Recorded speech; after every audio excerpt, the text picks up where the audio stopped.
Καλησπέρα κυρία Μήτυλη, ευχαριστώ πολύ για την πρόσκληση. Να ξεκινήσουμε, κύριε Τσάπαλε, με την κατάργηση προμηθειών στις τράπεζες, που φέρνει σημαντικές ελαφρύνσεις για τους πολίτες όσον αφορά τις χρεώσεις από τράπεζες αλλά και παρόχους των ATM. Πράγματι, είναι η δεύτερη διαδοχική νομοθετική παρέμβαση της κυβέρνησης που έχει να κάνει με την μείωση, κατάργηση πολλών προμηθειών που έχουν να κάνουν με τις συναλλαγές μας με τις τράπεζες. Θυμίζω ότι πριν από 7 περίπου μήνες το πρώτο κύμα παρεμβάσεων είχε να κάνει με την κατάργηση των προμηθειών στις πληρωμές λογαριασμών, κινητής τηλεφωνίας, ΔΕΚΟ και ούτω καθεξής, αλλά και στη θέσπιση ενός πλαφών 0,50 λεπτά του ευρώ για κάθε έμβασμα που στέλνεται από φυσικό πρόσωπο σε φυσικό πρόσωπο για εμβάσματα έως 5.000 ευρώ, και μαζί με αυτά και κάποια ακόμα εξίσου σημαντικά.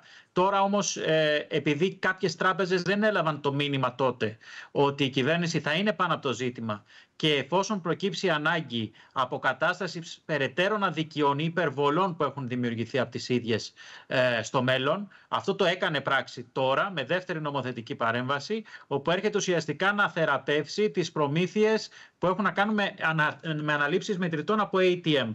Επομένως, από την 11η Αυγούστου και μετά δεν θα υπάρχουν προμήθειες κάθε φορά που πάμε με την κάρτα μας να σηκώσουμε χρήματα από ATM μιας άλλης τράπεζας, εφόσον αυτές οι τράπεζες είναι στο λεγόμενο σύστημα Δίας. Είναι πάνω από το 90-95% των ATM της χώρας ουσιαστικά σε αυτό το σύστημα. Αυτή είναι η πρώτη μεγάλη αλλαγή. Η δεύτερη μεγάλη αλλαγή έχει να κάνει με εκείνες τις περιπτώσεις ATMs όπου φιλοξενούνται και τα διαχειρίζονται πάροχοι, τρίτοι πάροχοι όπως λέγονται. Δεν είναι τράπεζες όπως τις γνωρίζουμε, αλλά πολλά από αυτά είναι αποτέλεσμα ουσιαστικά πωλήσεων ATMs από μεγάλες τράπεζες σε δίκτυα τρίτων παρόχων προκειμένου να τα διαχειρίζονται οι ίδιοι. Κάτι τέτοιο έκανε μια πολύ μεγάλη συστημική τράπεζα πριν από λίγους μήνες και ακριβώς επ' αφορμής και αυτού θεσπίζεται ότι ακόμα και αν συμβεί κάτι τέτοιο, οι αναλήψεις από ATMs τρίτων παρόχων θα έχουν και σε αυτές τις περιπτώσεις μηδενική χρέωση, εφόσον υπάρχει μετοχική σύνδεση της τράπεζας με τους τρίτους παρόχους. Και κάτι ακόμα που νομίζω ότι είναι πολύ σημαντικό και αφορά κυρίως τις απομακρυσμένες περιοχές και τους ακρίτες, είναι το εξής. Ένα ακόμα στοιχείο είναι ότι εκεί που υπήρχε μια πρόβλεψη σε μία δημοτική κοινότητα να υπάρχει μόνο ένα ATM, και είναι πολλές αυτές οι δημοτικές ενότητες σε όλη την Ελλάδα, εδώ και λίγους μήνες αν έκανα ανάληψη ήταν 0 ευρώ προμήθεια. Αυτή η πρόβλεψη της μηδενικής προμήθειας επεκτείνεται και στα ATM των λεγόμενων τρίτων παρόχων. Είναι κάτι σημαντικό νομίζω για την περιφέρεια και κυρίως για τις περιοχές εκείνες όπου υπάρχουν μόνο ένα ATM. Όσο περνούν τα χρόνια, τα ATM θα μειώνονται.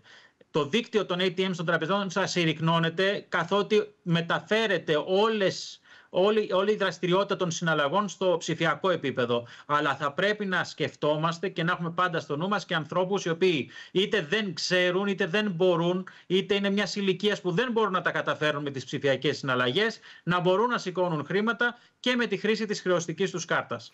Μάλιστα, και να συνεχίσουμε και με ένα άλλο θέμα. Επιχείρηση Θέρος, λοιπόν, της Ανεξάρτητης Αρχής Δημοσίων Εσόδων στα νησιά.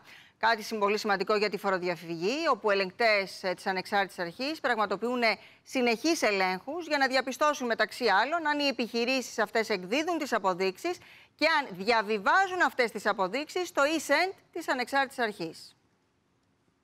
Είχαμε προαναγγείλει και από τη δική σας συχνότητα και από τη δική σας εκπομπή, κυρία Μήτυλη, πριν από περίπου 2 μήνες, ότι φέτος θα έχουμε μία από τις μεγαλύτερες φοροελεγκτικές αποστολές στην ιστορία της χώρας. Και κάτι τέτοιο όντως γίνεται. Αναμένεται, είναι σε εξέλιξη 40.000 τέτοιοι έλεγχοι, όχι μόνο σε τουριστικές περιοχές, αλλά και σε μη τουριστικές, σε όλη.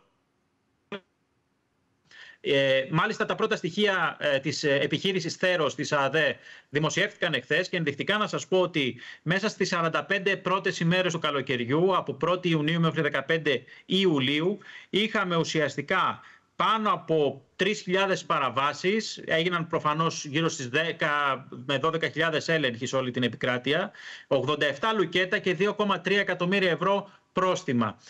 Ειδικά για το πρώτο 15 μέρο του Ιουλίου, για κάθε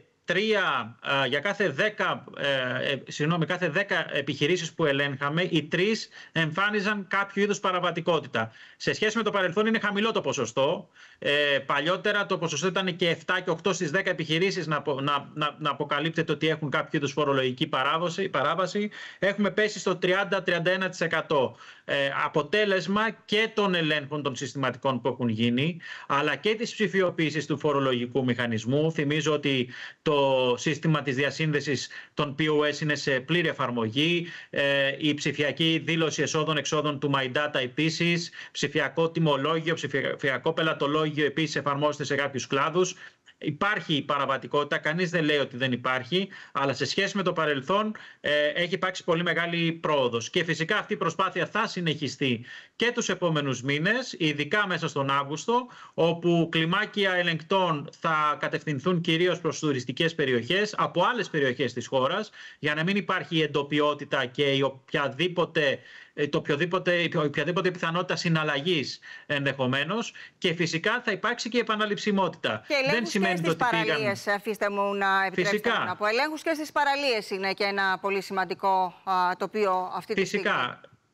Και αυτό είναι ουσιαστικά στην αποστολή και της ΑΔΕΛΑ και των κτηματικών υπηρεσιών. Και φέτος παρατηρείται και σε αυτό το κομμάτι μια σημαντική βελτίωση. Ενώ πέρσι τέτοια εποχή είχαμε γύρω στις 20.000 καταγγελίες πολιτών, φέτος έχουμε γύρω στις 6.500 με 7.000 καταγγελίες μέσα από την εφαρμογή MyCoast. Που τι δείχνει αυτό? Δείχνει ότι τα πράγματα και στις παραλίες έχουν βελτιωθεί αρκετά. Έχει συμμαζευτεί το πράγμα δηλαδή. Θα το διαπιστώσουν και όσοι συμπολίτες μας μπορέσουν και έχουν την ευκαιρία έστω για λίγες μέρες να μπορέσουν να κάνουν τις διακοπές τους σε κάποια παραλία της χώρας μας. Ναι, και εκεί υπάρχουν παραβάσεις.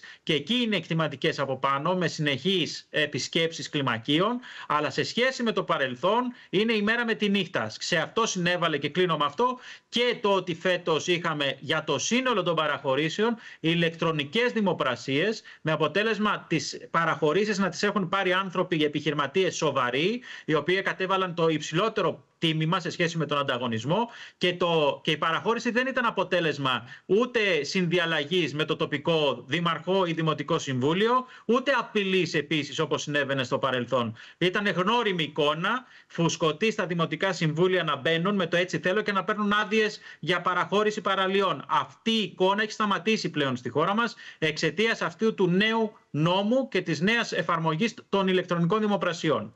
Κύριε Τσάπαλε, να σας ευχαριστήσω πάρα πολύ που σήμερα ήσασταν κοντά μας. Και να